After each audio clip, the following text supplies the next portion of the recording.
அண்ணல் நபிகள் நாயகத்தின் போதனைகளை அனைவரும் கடைபிடித்து வாழ்ந்தால் இந்தியா அமைதி பூங்காவாக திகழும் என இஃப்தார் விருந்து நிகழ்ச்சியில் முதலமைச்சர் செல்வி ஜெயலலிதா தெரிவித்தார்.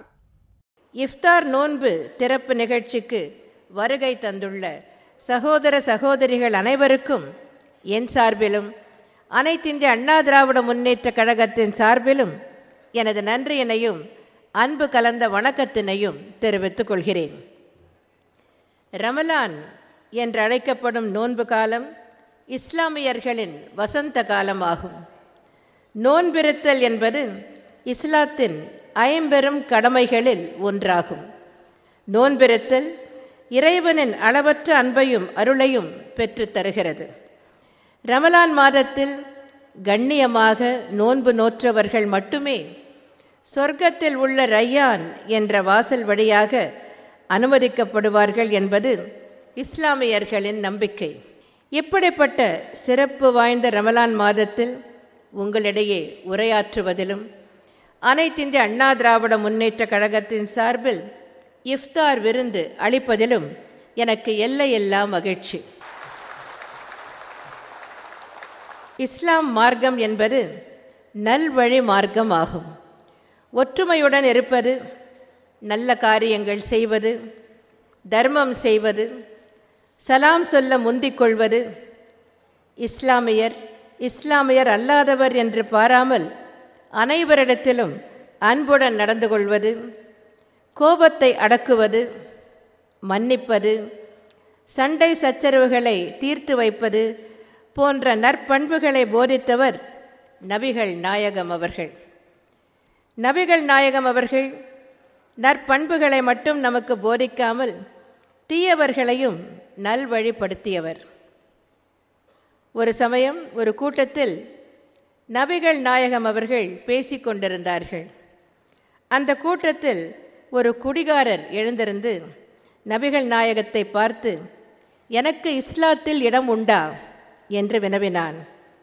உடனே பக்கத்தில் இருந்த ஒருவர், இஸ்லாத்தில் குடிகாரருக்கு இடம் கிடையாது என்று சொன்னார். இதை கேட்ட நபிகள் நாயகம் அந்த நபரை உட்காரச் சொல்லிவிட்டு குடிகாரரை பார்த்து, உனக்கு இஸ்லாத்தில் இடம் உண்டு என்று கூறினார். உடனே குடிகாரர், நான் இஸ்லாத்தில் சேரலாமா என்று கேட்டார்.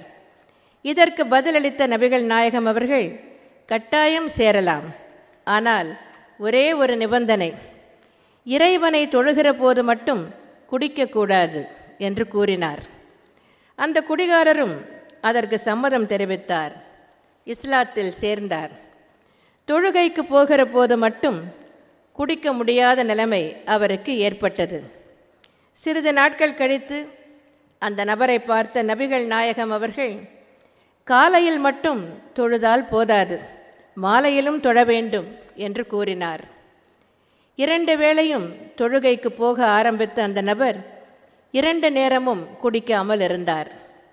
பின்னர் சிறிது நாட்கள் கழித்து மேலும் பகலிலும் ஒரு முறை தொழ வேண்டும், அந்தியிலும் ஒரு முறை தொழ வேண்டும் என்று அந்த நபரிடம் கூறினார் நபிகள் நாயகம். பின்னர் அந்த நபர் 5 வேளையும் தொழ ஆரம்பித்து விட்டார். அதனால் அவரால் நாள் முழுவதும் காலை முதல் மாலை வரை குடிக்க முடியாமல் போய்விட்டது. ஒரு நாள் தொழுகைக்கு போய்கொண்டிருந்த அந்த நபரை பார்த்து, இறைவனை தொழப்போகிற போது மட்டும் குடிக்காமல் இருந்தால் பயனில்லை, இறைவனை தொழுதுவிட்டு வந்த பிறகும் குடிக்காமல் இருக்க வேண்டும் என்று கூறினார் நபிகள் நாயகம். கடைசியில் அந்த நபருக்கு குடிப்பதற்கே நேரம் இல்லாமல் போய்விட்டது. இறைவனிடம் தொடர்பு வைத்துக் கொள்ள வேண்டும் என்பதே நல்ல பழக்க வழக்கங்கள் வரவேண்டும் என்பதற்காகத்தான். அனைத்து மதங்களும் இதைத்தான் நமக்கு போதிக்கின்றன. நபிகள் நாயகம் அவர்கள் நற்பண்புகளை போதித்தது மட்டுமல்லாமல் அதன்படி வாழ்ந்தும் காட்டியவர். நபிகள் நாயகம் அவர்களின் போதனைகளை அனைவரும் கடைபிடித்து வாழ்ந்தால் இந்திய நாடு அமைதி பூங்காவாக விளங்கும் என்பதை தெரிவித்துக் கொண்டு அனைவருக்கும் எனது இனிய ரம்ஜான் நல்வாழ்த்துக்களை மீண்டும் ஒரு முறை தெரிவித்துக் கொண்டு, அண்ணா நாமம் வாழ்க, புரட்சித் தலைவர் எம்ஜிஆர் நாமம் வாழ்க என்று கூறி விடைபெறுகிறேன். நன்றி, வணக்கம்.